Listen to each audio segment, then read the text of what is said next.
एडी सख्त गर्मी हुजे ये असांजा साथी दोस्त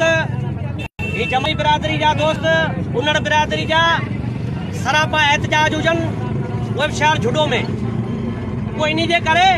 जो झुडो जा शहरी गैरतमंद मानू आहिनि जेके आस पास तर्जे मानू सां जेके ज़ुल्म में ज़्यादतियूं थियनि थियूं उहे हू पाण सां ज़ुल्म में ज़्यादती समझी मैदान ते निकिरनि था। न त चार मानू ये चवंदा त हिते टंडे बागे जो मसलो है पर असीं चऊं था सिंध जे कंहिं बि ॻोठ में कंहिं बि जगह ते को बि मसलो थींदो उहो अवामी तहरीक जो मसलो है, असांजो मसलो है, सिंधियुनि जो मसलो है, हिते जे माण्हुनि जो मसलो है। ही जेका हुकूमत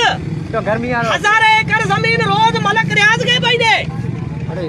हज़ारे एकड़ ज़मीन रोज DHA सिटी के पई ॾे, हज़ारे एकड़ ज़मीन रोज जेका असांजे असीं कोटा जी मुखालफत करियूं पाकिस्तान जी आर्मी ठीक है असांजे सरहद जी मुहाफ़िज़ है पर 12,000 एकड़ ज़मीन छिपीर जी ठटे ज़िले जी ऐं गरीबन के वेहण लाइ ढाके में जगह भी न ही जेके सने सालन का आबादन उते उन्हनि के चवंदा तव्हां हलो हितां ही फिलाणो अली नवाज़ पठान ही फिलाण खानज़ादो ही फिलाणो उन पासे जो राइमू ही उन पासे जो पंजाब जो ब्रिगेडियर छा वञे उन्हनि जो हिते ही सिंध धरती हज़ारे सालन खां असांजी है वो असांजी रहंदी सॼी क़ौम जी रहंदी कंहिंजे बि ज़हन में इहा ॻाल्हि दिमाग़ मां कढी छॾे ही ढाका ही भॾा ही सरकारी ज़मीनूं इन जा वारिस असीं सिंधी आहियूं ॿियो केरु बि न आहे उहो पंहिंजे सर्वे ज़मीन ताईं महदूद थिए। मुख़्तियार कार टंडो बागो DSP टंडो बागो SP बदीन ऐं DC बदीन पंहिंजे दिमाग़ मां हवा कढी छॾनि ही धरना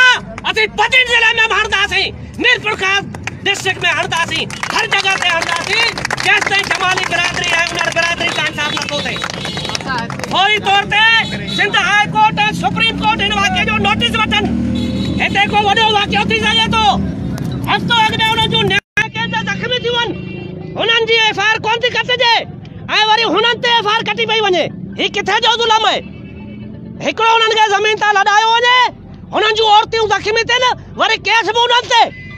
सिंध पुलिस पंहिंजे टैक्स जे पघार मां पैसा वठी हिन वॾे आशाई जा कम थी करे मंशा ते विकिणे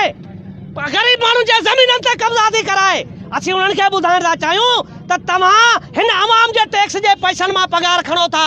तव्हां अवाम जा मुहाफ़िज़ थियो तव्हां ईअं न जो वॾेरनि ऐं दहशतगर्दनि जा साथारी थियो।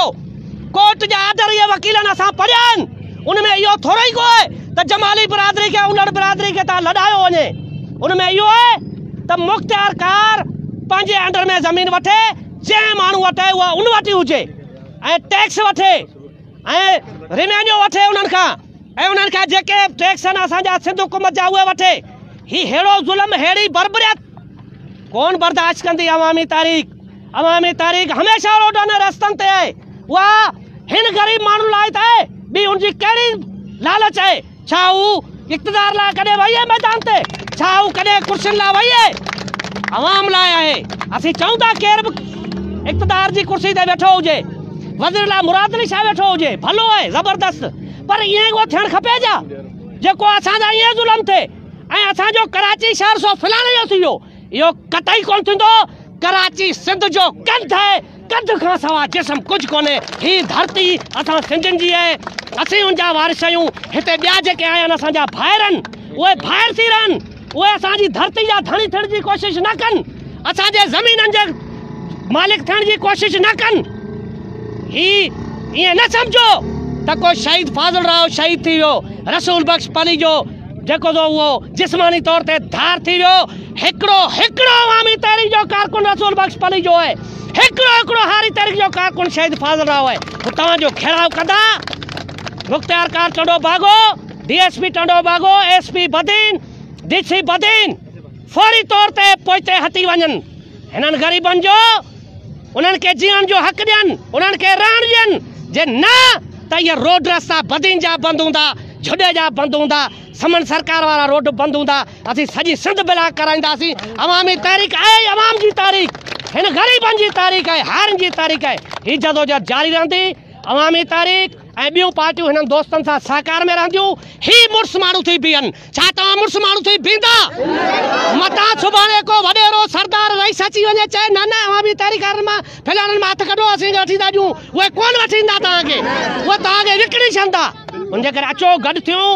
जुड़े शहर जा मसला जामनि, जुड़े शहर की तबाही थी पई है। साफ़ी दोस्तों जुड़े शहर जा रहवासियों अचो त गॾिजी जदोजहद करियूं, सिंध लाइ जदोजहद करियूं, धरती लाइ जदोजहद करियूं जी पाण पंहिंजे हक़ वठी सघूं। महिरबानी। जी सिंध, जी फ़िक्र रसूल बख्श पली।